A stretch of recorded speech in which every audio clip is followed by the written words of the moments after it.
सहकार मंत्री महर्षी आणि माजी मंत्री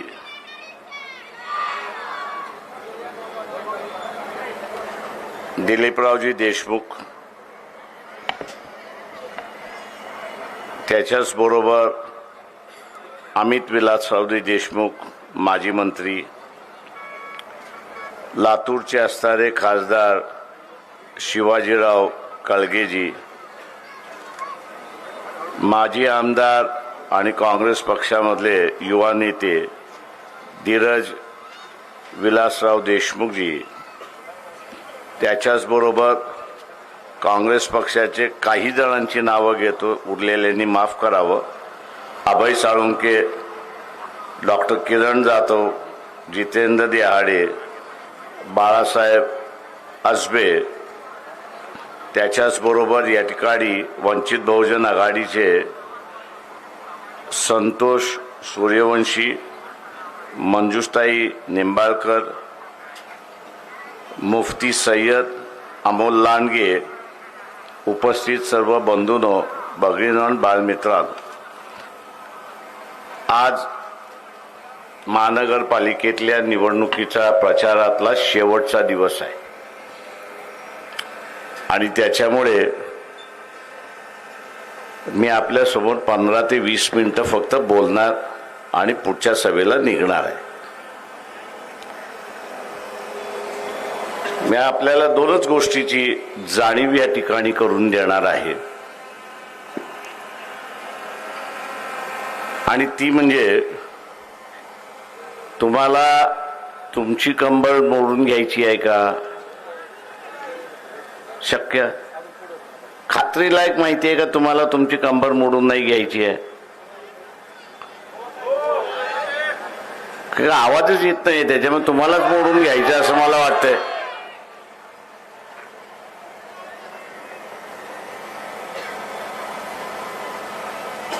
तुम्हाला जर तुमची कंबर मोडून घ्यायची नसेल तर तुम्हाला मोदीची कंबर मोडली पाहिजे हे लक्षात घ्या.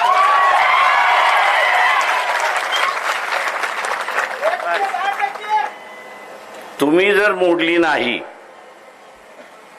तर तिथे ट्रम्प बसलाय मोदीची कंबर मोडायला.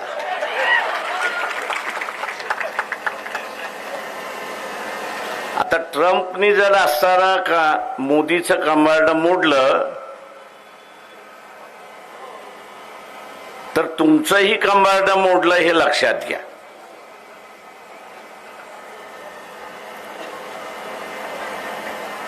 तेव्हा आता झळ जर पोचू द्यायची नसेल, महागाईची झळ जर पोचू द्यायची नसेल तर तुम्हाला असणारा मोदीचं कंबरडं मोडण्याच्या पलीकडे पर्यायच राहिला नाही हे लक्षात घ्या. आपल्या इथे देवांची चर्चा होते, त्याच्या पलीकडे दुसरी कुठली चर्चा होत नाही. होते का? नाही. तुमच्याकडे सगळ्यांकडे मोबाईल आहे, तुमच्याकडे असताना सगळ्यांकडे मोबाईल आहे ना? तो साधा आहे की अँड्रॉइड आहे? अँड्रॉइड आहे. सभा संपली की तो खिशातून काढा, गुगलवरती जा आणि त्याच्यावरती टाइप आउट करा. हा महिना कुठला आहे? जानेवारी. तारीख काय? 13. फेब्रुवारी 13ला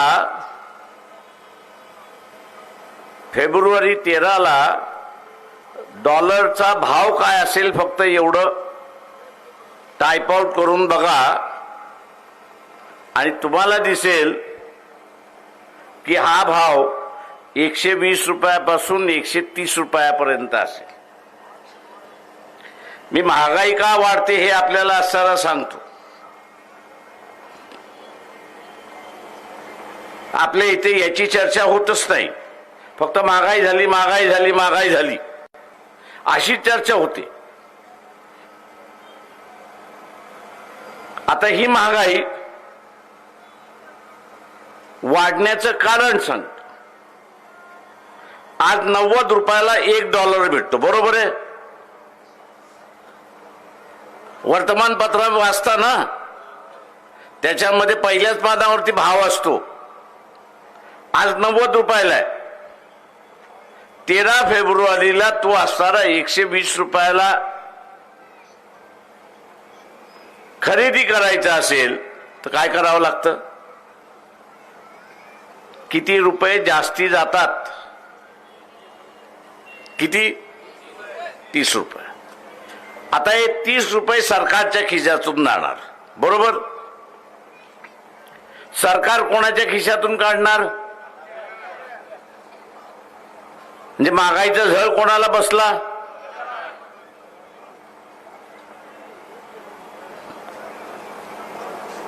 आता हा 130 का जाणार त्याचं कारण मी आपल्याला सांगतो.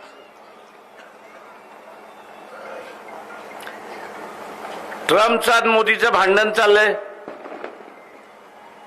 की नाही चाललंय? चाललंय ना. कशावरनं चाललंय? कशावरनं चाललंय? रशियाचं पेट्रोल. रशियाचं पेट्रोल भारत विकते असं आपण सगळेजण म्हणतो, बरोबर आहे. आपल्याला समज काय करून दिलेली आहे की रशियाचं तेल भारत विकतोय, हाच समज करून दिलाय ना. आता ही परिस्थिती खरी नाही. भारताकडे तेल येतंय याच्याबद्दल दुमत नाही, पण विकण्याचं काम जे आहे ते रिलायन्स करते. ते विकण्याचं काम जे आहे ते रिलायन्स करते आणि रिलायन्सनी हे विकत असल्यामुळे रशियाच्या तेलातून नफा किती होतो याची माहिती आहे का? पुन्हा मी सांगेन, गुगलवरती जा, तुम्हाला आकडा मी सांगून जातो. दर वर्षाला 40,000 कोटीचा नफा रशियाचं तेल विकल्यामुळे दर वर्षाला 40,000चा नफा आहे. आता हा नफा ट्रम्प म्हणतोय की भारताच्या तिजोरीत गेला पाहिजे, पण तो भारताच्या तिजोरीत जात नाही, तर तो रिलायन्स कंपनीच्या तिजोरीत जातोय, हे लक्षात घ्या. कोणाच्या तिजोरीत जातोय? रिलायन्स.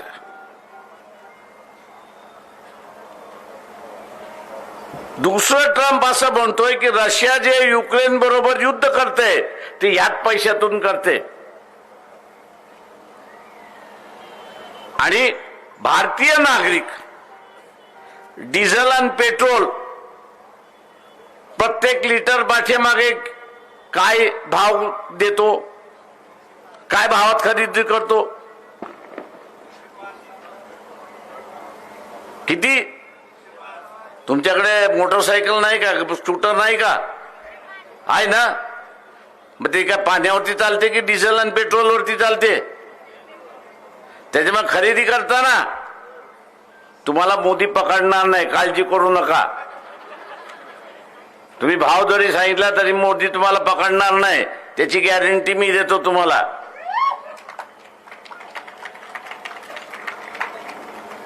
आता हा जो रिलायन्सच्या तिजोरीमध्ये 40,000 कोटी चाललेला आहे, तो जर भारताच्या तिजोरीमध्ये आला तर पेट्रोल आणि डिझेलचा भाव कमी होईल की न होईल? कमी होईल, बरोबर आहे. आता ट्रम्प म्हणतोय भारतीय जनता जर मोदीचं कमांड मोडणार नसेल, भारतीय जनता जर असणारा मोदीचं कमांड मोडणार नसेल तर मला भारतीयांचं कमांड मोडावं लागणार. आणि तो कसं मोडणार? तर डॉलरची विकत घेण्याची किंमत त्या ठिकाणी वाढवणार.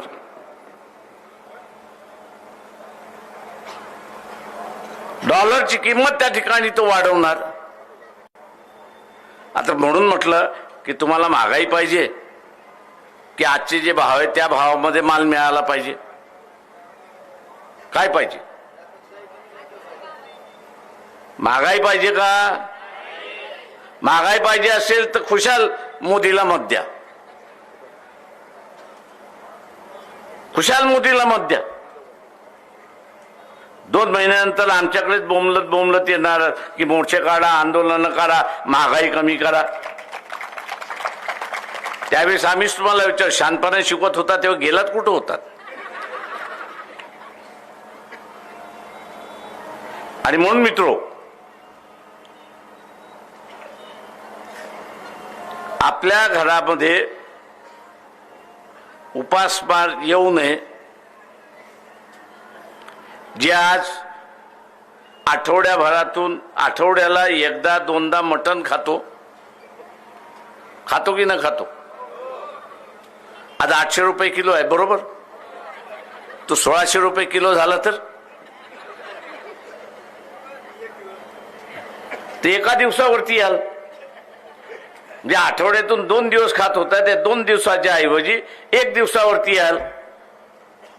कशासाठी आणि काय यायचं?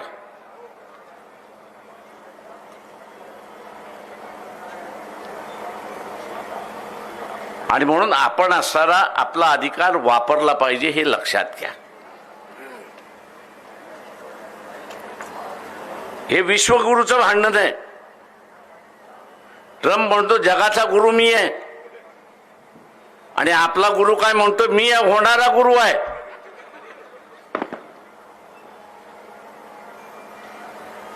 ट्रम्प म्हणतो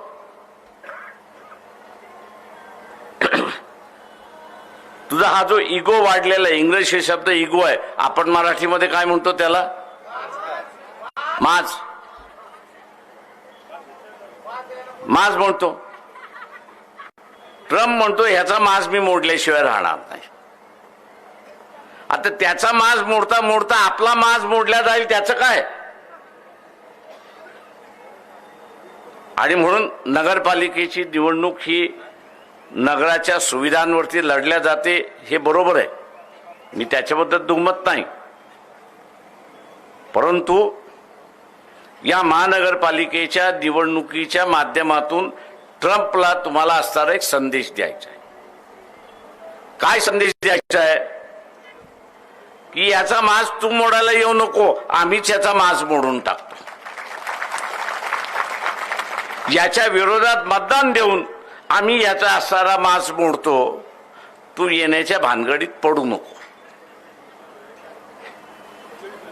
तू येण्याच्या भानगडीत या ठिकाणी पडू नको. मी लातूरकरांना विचारतो, तुम्हा सगळ्यांना मरायचं आहे की जिवंत राहायचं आहे? जिवंत राहायचं आहे का? जिवंत का राहायचंय?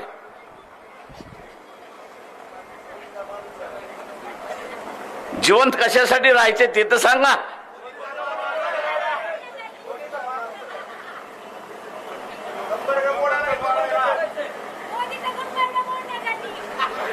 पण ते मोडून झाल्यानंतर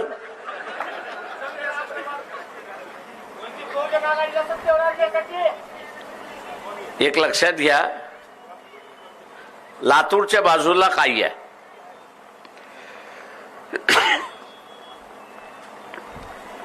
मग एक मोठं सेंटर आहे. लातूरच्या बाजूला एक मोठं सेंटर आहे. कुठलं सेंटर आहे?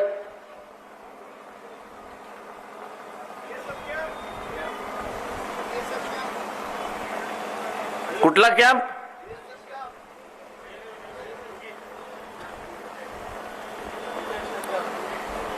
बिदर मध्ये काय आहे?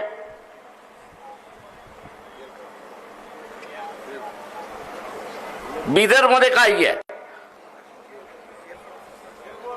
बिदर मध्ये एअरफोर्स आहे.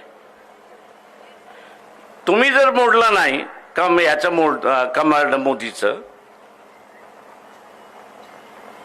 तर आर्मी चीफ यांनी महिना सव्वा महिन्याच्या अगोदर एक स्टेटमेंट केलं होतं. काय स्टेटमेंट केलं होतं? की तो म्हटला 2-3 महिन्यामध्ये आपल्याला एका युद्धाला सामोरे जावं लागेल. आपल्याला या 2-3 महिन्यामध्ये एका युद्धाला सामोरे जावं लागेल. त्यांनी कोण करणार हे नाही सांगितलं, पण त्यांनी म्हटलं शेजारच्या राष्ट्राबरोबर आपल्याला युद्धाबरोबर जावं लागेल.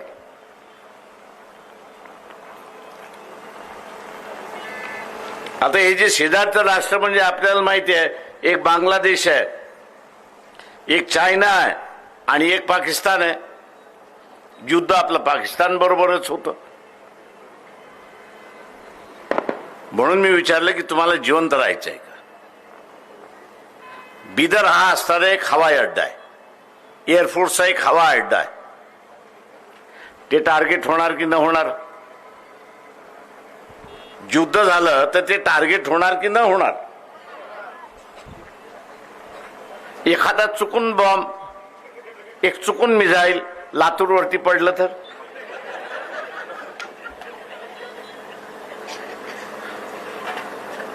म्हणून मगाशी विचारलं तुम्हाला जगायचं आहे का.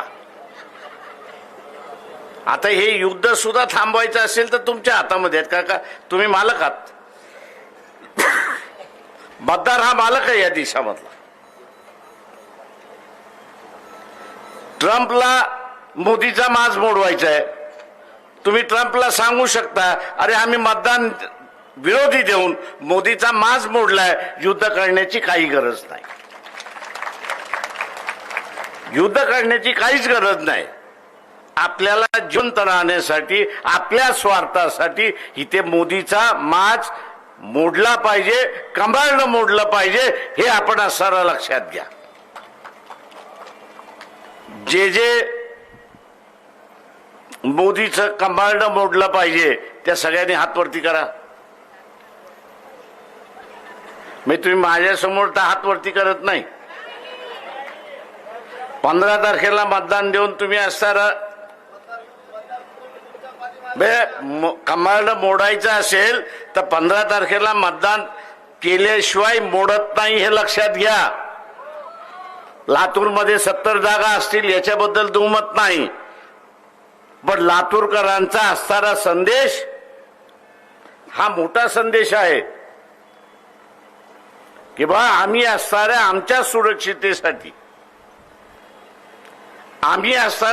सुरक्षितेसाठी, मोदीचं कंबाळं मोडल्याशिवाय राहणार नाही.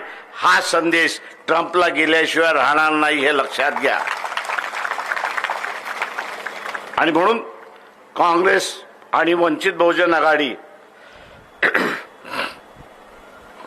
यांचे जे संयुक्त उमेदवार आहेत,